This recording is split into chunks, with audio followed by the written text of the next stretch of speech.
Ok, donc aujourd'hui, petite vidéo où je vais parler du bon mindset à avoir pour vivre une vie entre guillemets épanouie.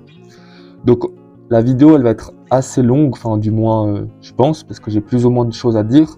Donc en vrai, écoute-la comme un podcast, ça sera mieux. Et je sais que ça va être dur parce qu'il y aura zéro cut, il y aura pas de montage, donc au niveau de ta dopamine, ça va être très très dur de la regarder jusqu'au bout, mais bon, tu fais comme tu veux, moi j'ai juste envie de parler, donc c'est ce que je vais faire. Donc pour avoir le bon mindset, la bonne mentalité, pour moi c'est avant tout une évolution déjà. Pour moi, si tu restes au même niveau toute ta vie, et c'est dur d'être heureux. Pour ça, selon moi, il y a plusieurs piliers qui doivent évoluer. Donc moi je pense que le premier pilier déjà, ça serait le sport en général. Donc pour moi il y aurait deux aspects.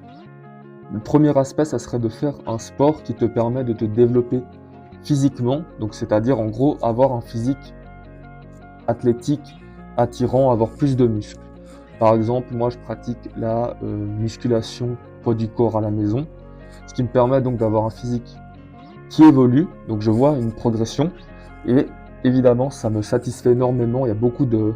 Je suis très content de mon physique et comme il progresse, je vous jure que ça fait peut-être 3 ans que je fais ça et j'en suis très ravi. Et donc ça, c'est vraiment un point très positif dans ma vie et j'en suis très reconnaissant. Et donc si tu hésites à te lancer ou faire du sport, je te conseillerais énormément de commencer parce que c'est vraiment incroyable.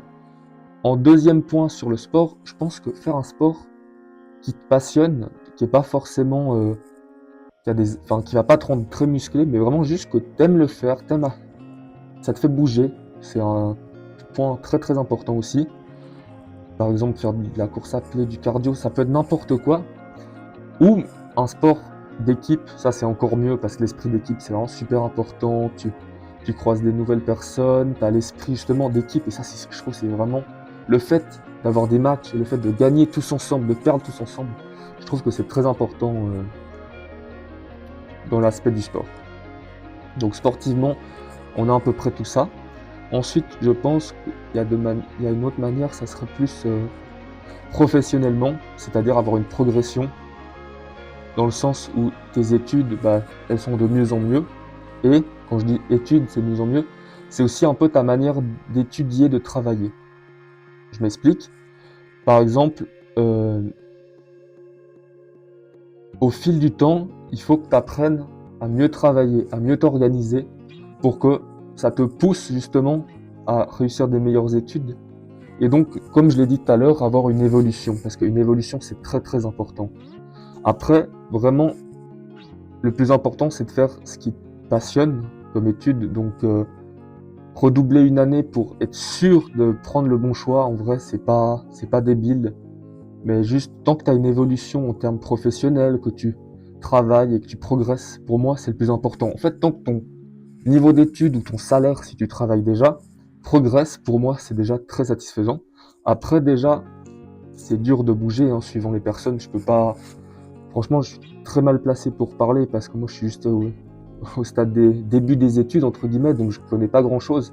Mais c'est sûr que pour ceux qui travaillent, si tu as une possibilité d'augmentation de salaire, ça va te motiver. Et puis si tu l'as, ça sera super pour toi. Donc, pour moi, ça c'est aussi important. Aussi en termes de relations, avoir des relations saines qui te poussent vers le haut, ça c'est super important. Et après, essayer de se trouver une petite copine qui te pousse aussi vers le haut, ça serait vraiment l'idéal. Ensuite, un bon mindset dans la vie en général, je pense qu'il faudrait déjà un peu une bonne mentalité à avoir, ça serait tout simplement de ne pas avoir d'ennemis, de ne pas avoir la haine contre quelqu'un, de se dire que tout le monde fait des erreurs, de se mettre à la place des autres, ce genre de choses, avoir de l'empathie. Déjà ça c'est super important. Et surtout, tout le temps voir le côté positif des choses, ça c'est vraiment super important. Et de ne pas trop être exigeant avec soi. Il faut être satisfait à un moment ou à un autre de tes résultats et pas te dire j'aurais pu avoir mieux ou te comparer aux autres. Ça c'est horrible à faire parce que même quand tu réussis bien, il y aura toujours quelqu'un qui fera mieux et sois content de ce que tu as, de ce que tu as déjà réussi. Par exemple, mes notes, et à un moment, je fais 5,5, on est en Suisse donc la meilleure note c'est 6 et je devrais être très content. Mais j'ai ce côté-là où je me suis dit, j'ai bossé énormément, donc je le mérite le 5,5, mais j'aurais voulu faire 6, quoi. Genre, je me dis, qu'est-ce qui manque pour avoir 6? Et en fait, bah, si tu pars dans cette mentalité-là, tu vas finir en dépression. Genre, si t'es jamais content de ce que t'as, c'est très très dur. Donc, quand j'ai dit justement avant de ne pas se comparer aux autres, c'est super important. Déjà, parce que les réseaux sociaux, ça te bouffe le cerveau, mais t'as pas idée. T'as toujours l'impression que c'est mieux chez les autres, que ta vie est nulle. Donc, franchement, limite les réseaux sociaux où vraiment tu te détaches de l'idée que c'est la vraie vie ce qu'ils sont en train de te montrer. Donc, comme ça, au moins, t'auras pas des points de comparaison qui sont trop hauts par rapport à la vraie vie. Par exemple, physiquement, quand tu vois des mecs dopés avec un éclairage parfait, et que toi, bah, en soi, tu peux avoir un bon physique, mais t'es toi-même frustré parce que tu te dis j'ai pas la même chose. Ça, c'est horrible mentalement. Donc, pour moi, le plus important pour être heureux, c'est vraiment ça.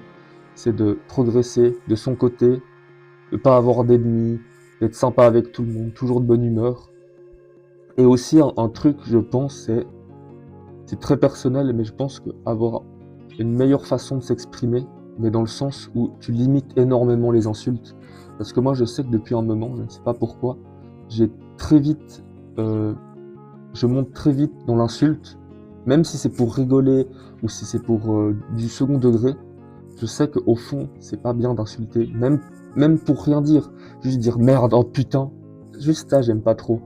Donc, en vrai de vrai, si tu peux soigner un peu ton vocabulaire, après ça c'est vraiment personnel, c'est vraiment lié qu'à moi, mais si tu parles bien comme ça, au moins les autres ils vont pas te prendre pour quelqu'un qui insulte, quelqu'un d'agressif et tout. Donc moi c'était un peu ça la mentalité. C'est sûr que j'ai oublié des points importants, mais bon quand on est en impro, c'est pas évident. Donc je te dis à la prochaine pour